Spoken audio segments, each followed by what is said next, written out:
धर्मांतरण मामले में गिरफ्तार जमालुद्दीन उर्फ छांगू को लेकर नए नए खुलासे हो रहे हैं। अब नई कहानी सामने आई है। कहा जा रहा है कि युवाओं के ब्रेन वॉश करने के लिए छांगुर जो है बकायदा एक स्पेशल शो चलाता था। इसमें कई सारे वीडियोस दिखाए जाते थे।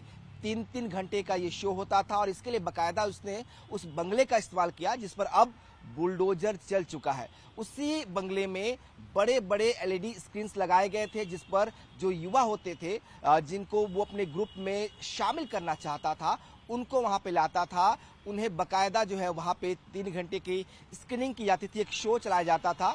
ये कभी जाकिर का वीडियो होता था इस शो में, कभी जो कट्टर मौलाना हिंदुस्तान और पाकिस्तान के हैं उनके वीडियो दिखाए जाते थे। उसके बाद से फिर जो है छांगुर उनसे बात करता था और बताता था कि आखिर जो इस्लाम है वो हिंदू धर्म से कैसे अलग है और कैसे बेहतर है। मूर्ति पूजा का जो है लगातार वो विरोध करता था और तमाम महिलाएं जो उसकी पीड़ित शिकार हैं वो भी इस बात का खुलासा कर चुकी हैं कि वो मूर्ति पूजक जो था उसका विरोध करता था और तमाम जो विक्टिम लड़कियां हैं वो भी इस बात का लगातार दावा कर रही हैं। जो जानकारी मिली है उसके मुताबिक छांगुर जो है लगातार इन वीडियोज के जरिए युवाओं का ब्रेन वॉश करता था। हालांकि जब इसकी खबर लगी थी एजेंसीज को तब 2023 में उसने वो तमाम एलईडीज वहां से हटा दिए थे।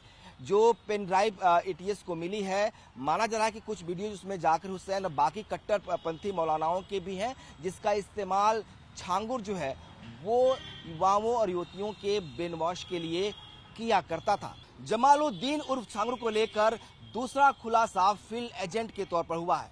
कहा जा रहा है कि छांगुर जो है वो बकायदा फील्ड एजेंट की नियुक्ति करता था। ये वो युवा होते थे जिन्हें इस्लाम धर्म का प्रचार प्रसार करना होता था। इतना ही नहीं, जो साहित्य छांगुर लिखता था उसे भी आसपास के इलाकों में उसे बंटवाना, उसके लोगों तक पहुंचाने की जिम्मेदारी इन फील्ड एजेंट्स की होती है। सूत्रों की माने तो बकायदा उन्हें नियुक्ति पत्र दिया जाता था। 30,000 रुपये सैलरी भी उन्हें दी जाती थी। उन्हें कहा जाता था कि ये काम जो है एक ट्रेनिंग के तौर पर है, उन्हें ये साहित्य इलाके में बांटना है, इस्लाम धर्म का प्रचार प्रसार करना है।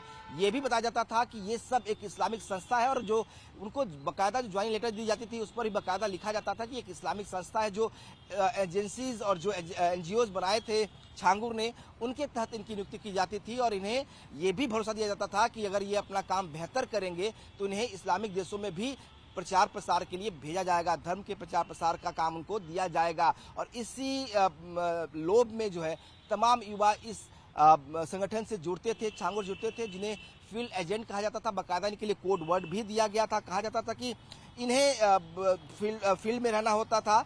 खास तौर पर जो सीमावर्ती इलाका है नेपाल और इंडो नेपाल का, उस इलाके में ये एजेंट ज्यादा सक्रिय रहते थे। फिलहाल एजेंसीज जो है ऐसे एजेंटों की भी तलाश कर रही है ताकि पूरा जो नेटवर्क है वो सामने आ पाए और इनके पीछे का जो मकसद है उसका भी खुलासा हो सके।